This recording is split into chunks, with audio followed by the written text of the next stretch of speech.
Hello my fellow knights and warriors, this is yet another video about the siege rules, and today we will talk a bit about movement. And movement is something that changed very little if you will compare siege with Cry Havoc. There weren't many changes in the rules if we will compare movement with, for example, missile combat or with even hand-to-hand combat. So each character has his movement allowance in the lower left corner.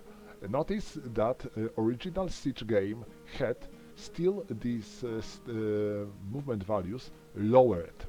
Here you can see them being higher than in the original game because I'm using Vassal module, and Vassal module uses standardized values taken from the Crusades expansion and used in all the other games of Cry Havoc family, but original Siege had these values lower. For example, all non-armored characters had 6, all armored characters had 4, all mounted characters had 8, etc, etc.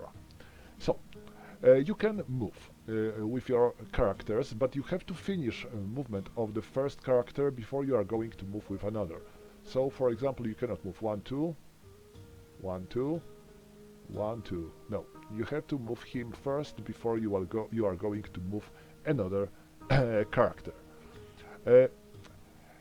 You can move through the hexes that contain friendly characters, dead bodies, or stunned characters. You can end your movement on the hex that contain dead body on dead horse, but you cannot end your movement on the hex that contains living or stunned friendly character. Of course, you cannot end your movement on the hex that contains enemy living or stunned character. If hex contain 3 dead bodies, then its movement cost is goes twice. And if there is a dead horse, it is also doubled. And if there are 6 dead bodies or more, or 2 dead horses, then such hex becomes impossible. Of course, there is a possibility for mixing these values. For example, 1 dead horse and 3 dead bodies. Such hex is also impossible.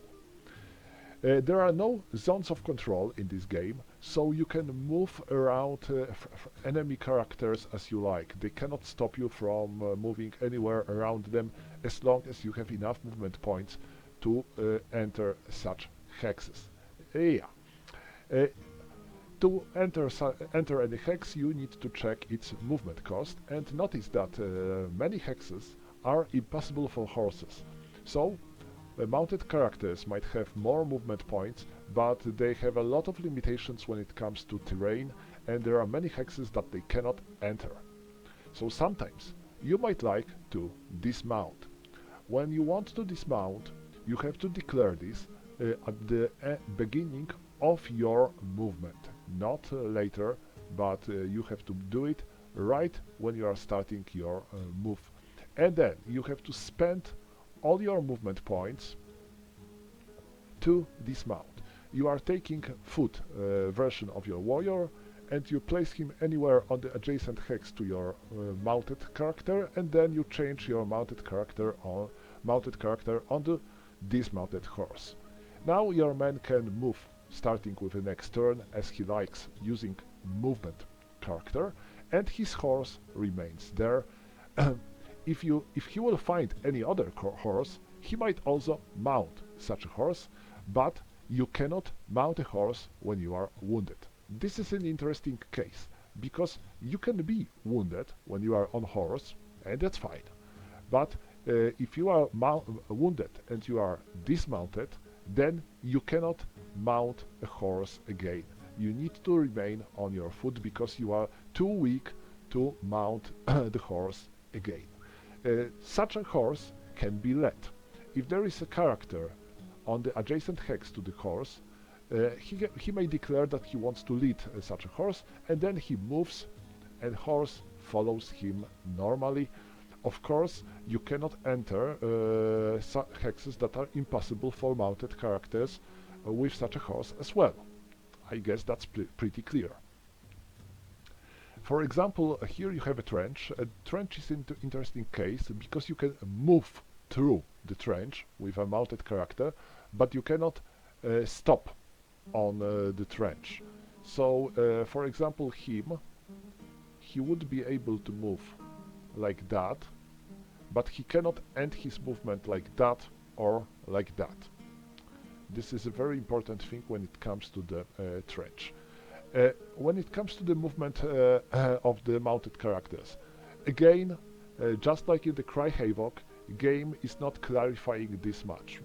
And this is something that further games, especially Norman Saga, clarified much more. You can see this black triangle here. It is not used in the original Siege games, but it was introduced many years later. And when you are playing original Siege rules, you can move your character as you like, but this time you have to remember that you are paying a movement cost of both hexes. So let me show you. He starts here, he moves there, he spends 2 movement points and 1 movement point normally, and then he goes here. Now the question is, if he does he needs to spend 4 movement points for 2 movement points for this hex or 2 movement points for that hex, and that can be an enigma. I usually use a rule from Norman Saga that tells us that we have only to pay from the front hex, and I think this is legit. And if you have doubts, it is always best to use such a rule and pay only for the front hex. In the Siege, you don't have to pay for turning, so you can turn your horse as you like and do not have to pay additional movement points for changing your direction when you are mounted. So that would be all when it comes to the basic movement, and now we have a castle. Castle provides some new rules when it comes to the movement. First, arrow slits. You may remember windows from the Cry Havoc. In the Cry Havoc, you are free to move through the windows. Here we have arrow slits, and it is impossible to move through the arrow slits. They can only be used to fire through, but not to move. They are simply too narrow to be able to move through.